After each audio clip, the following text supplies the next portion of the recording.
আসসালামু আলাইকুম। আজকে আমরা আরও একটি গুরুত্বপূর্ণ অঙ্ক করব। এখানে বলো √25% মাইনাস 5% ইকুয়াল কত।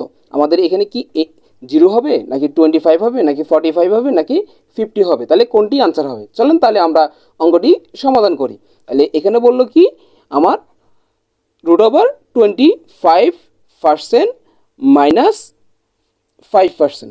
তাহলে এখন আমি যদি এটাকে পার্সেন্টটাকে আমরা করতে পারি কত, 25 ডিভাইডেড বাই 100 মাইনাস 5%।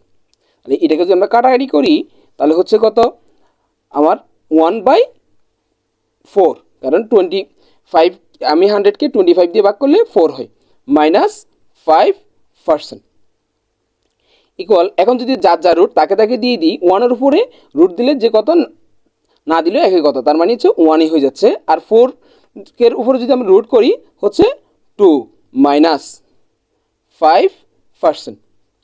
এখন আমাকে বলছে এখানে পার্সেন্টেজে রূপান্তর করার জন্য, তার মানে হচ্ছে আমি এটাকে কি করব, 100 দিয়ে গুণ করব, মাইনাস 5% ইকুয়াল। তাহলে এটাকে যদি আমরা কাটাকাটি করি তাহলে হয় 50, তার মানে হচ্ছে 50% মাইনাস 5%, তাহলে ইকুয়াল আমার 45%। তাহলে এখানে আনসার হবে সি, 45%।